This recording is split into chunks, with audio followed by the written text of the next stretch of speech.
जय शिवराय। मी माधुरी तुमचं सगळ्यांचं स्वागत करते एका नवीन व्हिडिओमध्ये। तुम्हा सगळ्यांना आजचा दिवस आनंदाचा आरोग्याचा जावा। आय होप तुम्ही सगळे मस्त आणि मजेत असतील, तुमच्या मनातील सर्व इच्छा पूर्ण हो। तर आज मी तुमच्यासोबत सर्व काही शेअर करणार आहे, ते व्हिडिओ स्किप न करता शेवटपर्यंत नक्की बघत राहा। तर आता मी संध्याकाळचा स्वयंपाक करते आहे का संध्याकाळी मला स्वयंपाक करायचा होता, तर त्याआधी तर मी आवळा जो होता तो काढून ठेवलेला होता। तर सकाळी आज आठवण नव्हती म्हणून मग संध्याकाळी काढून ठेवलं आणि ऑलरेडी त्यामध्ये 3च आवळे शिल्लक होते। आणि जे मी आवळ्याचा आपण ज्यूस निघतं त्यातलं जे म्हणजे मोरांबा बनवते गुळाचं आणि आवळ्याचं जे शिल्लक असलेलं मिश्रण असतं त्याला तुम्ही गुळाचं म्हणजे आवळ्याचं सिरपही म्हणू शकतात। पण त्याला काय करायचं, थोडंसं घट्ट करून घ्यायचं गॅसवरती गरम करून, म्हणजे छान आपलं सिरप तयार होतं। आणि एका बॉटलमध्ये भरून रोज गरम पाण्यामध्ये 1 चमचा जर घेतलं ना तर खूप छान आपली बॉडी पण हेल्दी असते, स्किन पण चांगली होते, कारण पूर्ण आवळ्याचा रस त्यामध्ये असतो त्यामुळे। तर मी जे होतं त्यातलं काढून घेतलं आणि ते गरम करायला ठेवलं। आणि आज तुमच्यासोबत आणखी खूप साऱ्या गोष्टी शेअर करणार आहे मी, तर व्हिडिओ स्किप न करता शेवटपर्यंत नक्की बघत राहा। जसं की स्वयंपाक करता करताच बोलूया आपण, थोड्याशा गप्पा मारूया। भरपूर जणांना म्हणजे असं वाटतं की या 2 गोष्टी वेगवेगळ्या आहेत, तरी पण म्हटलं चला आज तुमच्यासोबत शेअर करूया माझं मत काय आहे ते, आणि तुमचं पण मत काय आहे कमेंट करून नक्की सांगा। तर मुद्दा असा आहे, वर्किंग वुमन आणि एक हाऊसवाईफ, तर दोघीमध्ये काय असतं बा, आपला विचार काय आहे ते मी तुम्हाला सांगते। मी तर सध्या हाऊसवाईफच आहे, त्याचं कारण मी तुम्हाला पुढे सांगेलच। पण कसं असतं ना, हाऊसवाईफ म्हटलं ना तर कुठेतरी अशी खंत असते की आपण म्हणजे एवढं सगळं काही शिकून वगैरे काही उपयोग झालेला नाही, असं मला तरी वाटतं। प्रत्येकाच्या मनामध्ये हेच चालू असतं की आपण इतकं शिकलो आहे आणि आता सध्या काही घरातीलच कामे रोजचे ते स्वयंपाक करणं, धुणी भांडी फरशी पोछा सगळे कामं करणं यातच आपला दिवस जातो। आणि मेन म्हणजे मुलांना सांभाळणं, आणि हेच कामं आपल्याला जर समजा आता जर असं वाटत असेल की आपल्याला एक खंत वाटते की नाही, आता एखादी जर आपण बघितलं कोणी आपली मैत्रीण असो कोणीही बाहेर शेजारी वगैरे असो, किती मस्त छान असं रोज डेली सगळं काही आवरून मस्त पर्स अटकून जॉबला जाते, मस्त छान तिचं रुटीन असतं। पण एक गोष्ट सांगते तुम्हाला, जसं की आता समजा एखादी वर्किंग वुमन आहे, ती जरी सकाळी सगळं काही आवरून जाते पण तिला पण भरपूर सारं टेन्शन असतं, ऑफिसचं टेन्शन, पुन्हा घरी आल्यावरती तिचे जे कामं असतात ते, आणि झालंच कोणाला तर कोणी मग आपल्या कामं करण्यासाठी बाई पण लावतात।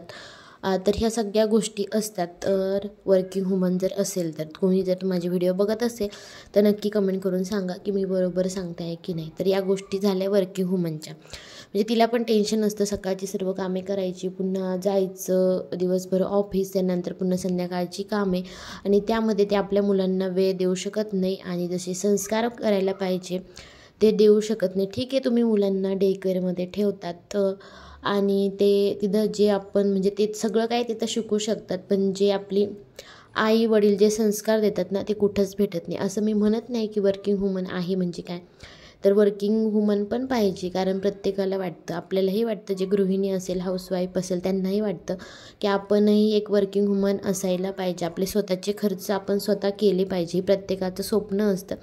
कुठेतरी अशी एक खंत असते की नाही आपण पण वर्किंग वुमन पाहिजे होतं। ही झाली एक बाजू, आणि दुसरी एक बाजू अशी आहे की जी असते हाऊसवाईफ, तिथे सगळ्या गोष्टी घरातील कामे स्वतःच्या हाताने करते, जे पाहिजे ते घरातल्यांना सगळ्यांना खाऊ घालते, आपल्या मुलांना चांगले संस्कार पण करते, आणि मेन म्हणजे सगळे कामं स्वतःच करते, तिथं काही बाई वगैरे लावायची गरज नसते।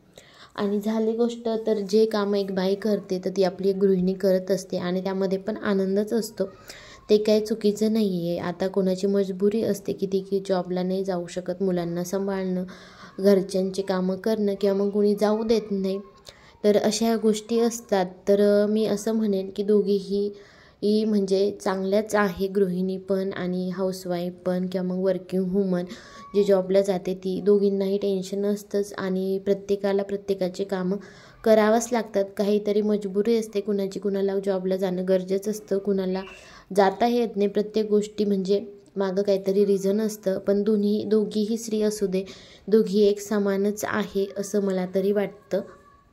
आणि आणखी एक म्हणजे आजकाल तर स्त्रिया कुठलं पण काम करू शकतात, म्हणजे कोणत्याही पदवीवर आहेत, त्यामुळेच आज आपल्यासारख्या लेडीजला पण बाहेर जाऊन जॉब करता येतो आणि बाकी सगळ्या गोष्टी पण पॉसिबल झालेल्या आहेत. तर मला फक्त तुम्हाला एवढंच सांगायचं आहे की तुम्ही जरी गृहिणी असल्या तर अशी खंत नको वाटायला की तुम्ही काहीच करत नाही. आपण जे काम करतो ना ते पण खूप चांगलं आहे. काही मजबुरी असतात की आपण नाही जॉब करू शकत, नाही वर्किंग वुमन बनू शकत, पण असं काही नाही आहे की आपण काहीच करत नाही अशी गोष्ट कधी मनामध्ये पण आणायची नाही. आणि असं कधी विचार पण करायचा नाही की इतकं शिकलो आहे आणि आता पुढे कसं होणार की आपण इतकं शिकून काहीच केलं नाही आहे. तर एवढं शिकलं आहे तर आपण आपल्या मुलांना मस्त छान संस्कार देऊ शकतो, चांगलं शिकवू शकतो त्यांना आणि त्यांना पण छान शिकवता येतं, चांगले संस्कार करता येतात. आणि मेन म्हणजे माणूस जर शिकलेलं असेल तरच विचार करण्याची क्षमता जी असते तर ती चांगली असते. आपण चांगलेच विचार करणार आणि त्याचा उपयोग आयुष्यात नक्कीच होतो. कोणतीही गोष्ट कधीही शिकलेली वेस्ट जात नाही. आणि झाली दुसरी गोष्ट तर जे जॉब करतात त्यांना पण मी काही वाईट वगैरे काही बोलत नाही आहे, फक्त सांगते दोन्हीमधले डिफरन्स. दोन्ही पण चांगलेच आहे. ज्याचं त्याचं लाईफ असतं, सगळ्या गोष्टी सगळ्यांना पॉसिबल होत नाही. फक्त एक विचार मांडलेला आहे मी. तर तुम्हाला कसं वाटतं आहे का, याबद्दल काय बोलायचं आहे नक्की कमेंट करून सांगा. आणि कुठं जर चुकीचं काही बोलले असेल तर त्यासाठी सॉरी. एखाद्या वेळेस काय होतं ना, माणूस बोलता बोलता काही गोष्टी बोलून जातं त्यामुळे. आणि आणखी एक सांगते की जरी कोणी वर्किंग वुमन असेल ना त्यांना पण खूप कष्टातून म्हणजे जॉबला जावं लागतं. सकाळची सर्व कामे करायची, मी तुम्हाला आधीच म्हटलं तसं. मुलांचं सगळं आवरायचं, स्वयंपाक करायचा, पुन्हा जायचं सगळं आवरून आणि पुन्हा घरी येऊन सगळे कामं करायचे. त्यांना पण भरपूर असतात. खूप साऱ्या गोष्टी आहेत की त्या भरपूर डिफरन्स आहे दोन्हींमध्ये. पण दोघीही चांगल्याच आहे, दोघी ज्याच्या त्याच्या जागेवर चांगल्याच असतात. मला एवढं सांगायचं होतं की असं आपण स्वतःला कधी इतकं कमी समजायचं नाही. स्वतःमध्ये जे गुण आहे ते कायम दाखवायचे.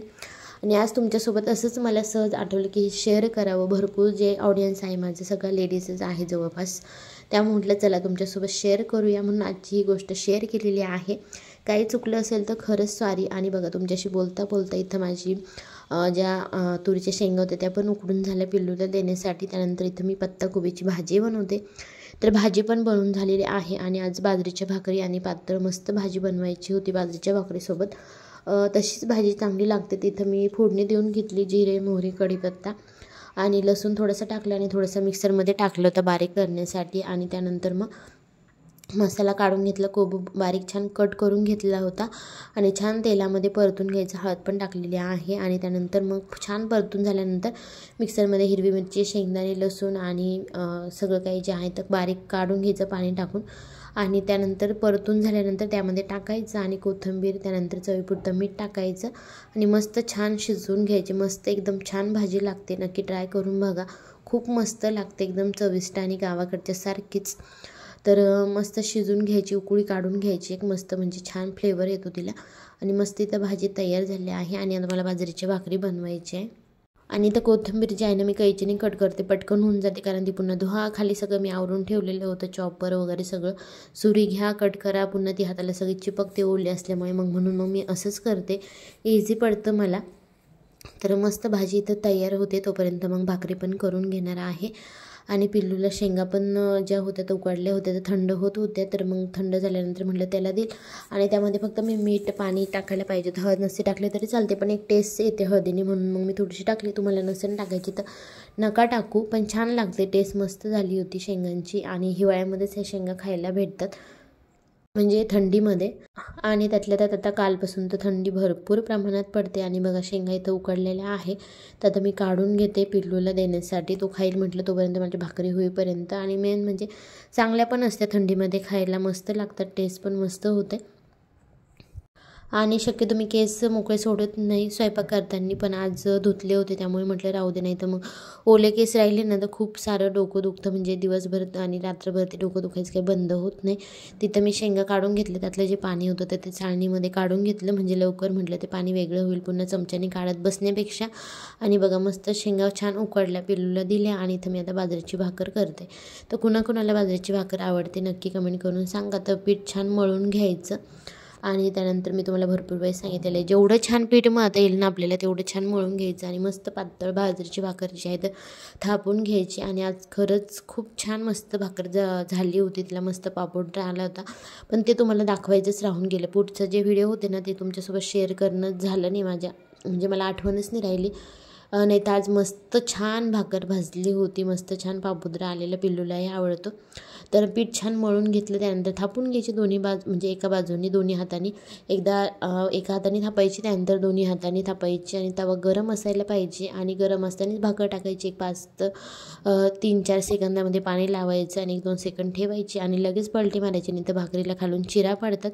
आणि दोन्ही बाजूंनी मस्त छान भाकर जी आहे तर ती भाजून घ्यायची. तसं आता स्वयंपाक वगैरे सगळं काही झालं आणि आज तुमच्यासोबत भरपूर साऱ्या गोष्टी शेअर केलेल्या आहे. आणि तुम्हाला जसं म्हटलं होतं सुरुवातीला मी, तर आवळा सिरप बघा मस्त छान तयार झालेला आहे, हेल्दी पौष्टिक आहे आणि मेन म्हणजे वेस्ट पण आपलं काही जात नाही. आवळ्याच्या मुरंबामधलं राहिलेलंच आहे हे गुळाचं.